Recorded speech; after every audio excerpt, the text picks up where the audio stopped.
admit. You can't sell your kidneys.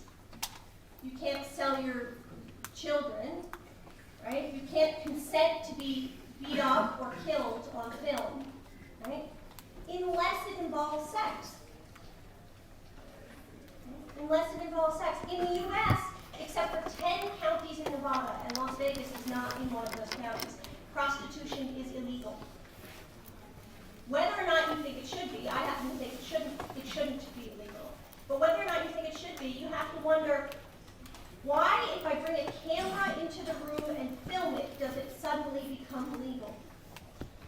What's the difference? The difference is that nobody thinks that pornography is real. People think it's a fantasy. You've heard several people here tonight say that pornography is a fantasy. It's a fantasy for people watching it, maybe. It's not a fantasy for the people involved in it. Right? I mean, maybe the story you tell about what's going on film is a fantasy, but there are real people in those movies. So I would ask you, I'm not asking you to consider censorship. I'm not asking you to consider making prostitution illegal. I ask you to consider, instead of the question of what pornography does for all of you, I guess that's me closing up. Instead of asking what pornography does for all of you, for your boyfriends or your girlfriends, or how it helps a marriage or harms a marriage, I ask you to consider what it does for the people who are involved in the industry. We heard from one of them tonight, and he gave you his take on what it does for him. You haven't heard from any women involved in pornography tonight. You did last year, right? Maybe you will next year. I can give you a list of books by women who've been in the sex industry. Just think about what pornography is to the people who are in the industry, and not just what it means for the people who buy it.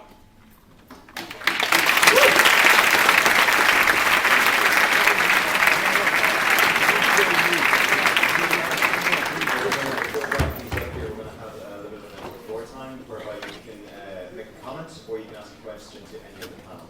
So if you want to do that, simply raise your hand.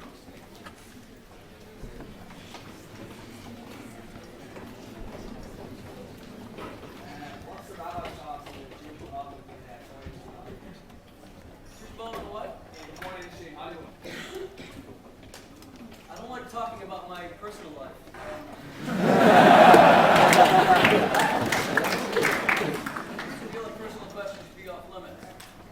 I don't know how many Jews are involved in the porn industry. I would assume that it is probably the same percentage of Jews that are in the general population. Or to the extent that Jews are more involved in Hollywood, maybe it's higher. I don't really know. I will say that it contravenes the most central Jewish value, which is to nurture the feminine. And I don't just mean women. To nurture the feminine part of ourselves. Part of us is a bit softer, a bit gentle. I think the whole problem with porn is that men begin to look at women as blood-sucking, money-grubbing parasites who will do anything for a buck. It was interesting. I was waiting for the word bitch to come up tonight. Because the word has become ubiquitous. John Lennon said that what the N-word was in the 60s and 70s, he died in 1980, bitch has become today. I hear men using the word bitch all the time. And the truth is that Mr. Hard is a nice guy. We were speaking before, and I'd like to get to know you and teach you. I'm sure I'll be I'll be a willing disciple in certain areas. But you use the word bitch. And how could you not, when you look at women as being prepared to have no integrity? They'll do anything for money. Money came up so many times. So in other words, these women are just, and by the way, it's true, not just in the porn industry. I was a rabbi at Oxford. They have 8 weeks, the rowing week. I used to hear the best rowers in the university with all their 400 or 500 fellow students singing these kinds of chants. Abortion, abortion, lay that lady on her back, pull that baby from her crack. This is the world's oldest English language university. So you have to, and by the way, and that's why I brought up Queer Eye for the Straight Guy. What is the premise of Queer Eye? It's bizarre. The premise is that the average American male is a knuckle-dragging Neanderthal who lives in a barn, smells like a horse, has 2 brain cells and 1 eyebrow.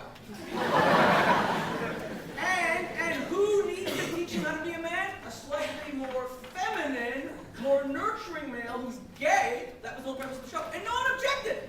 No one said, this is preposterous. So whether Jews are involved or not, it certainly contradicts our values.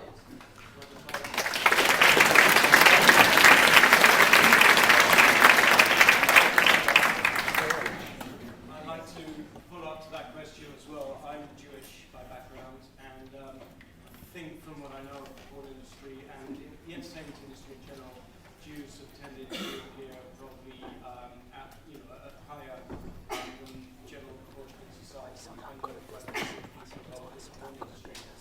And Jews do tend to kind of crop up in strange businesses that other people don't get involved in.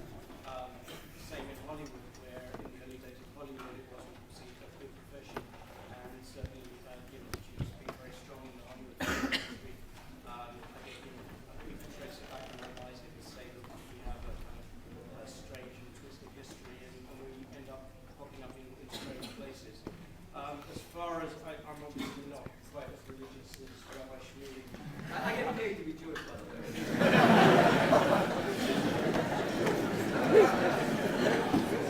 I'm just a freelance student. And one thing Rabbi Shmuley said, that the nurture of the feminine is a core Jewish principle.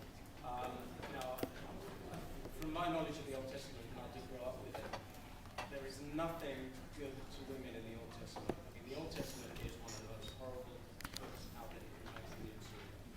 I think I read a quote: if you think the Old Testament is a good book, then either you haven't read it or you don't understand it.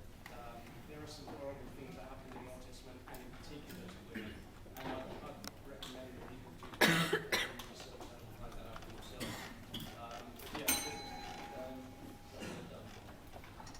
I wanted to chip in and make that point. I'm proud of my background. I'm proud. I call myself Jewish, but I'm not proud. I don't have a religious belief, and the beliefs at the core of Judaism, Christianity, and Islam, I think that from damaging women, happy from damaging women, the pornography could ever be.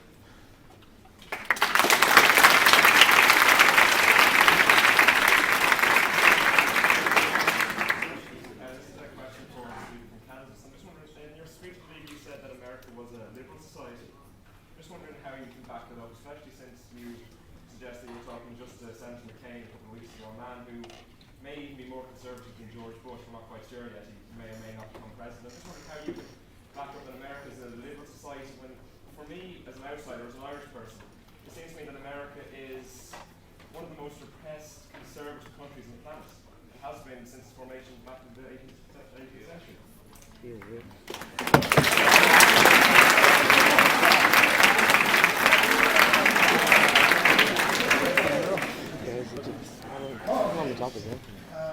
I'm not prepared to talk about politics, but I will talk about freedom a little bit. Freedom comes with a sense of responsibility, whether it's your own person. You're here, you're going to make your own decisions. Whether everything goes or there are some limits. How many in here feel that bestiality is okay? How about sex with a 3-year-old? My wife has arrested multiple people for sex with a 3-year-old. Sex with an infant. What's happening with this, what you would say that repressive, whether it be your person or your community or your globe? Not everything is okay. There are limits. Pornography is saying sex with anyone, anywhere, anytime, and there are no negative consequences. That's a lie. They're selling you a bill of goods here. They're lying to you. They're lying to you about the Christian faith, not setting women as special.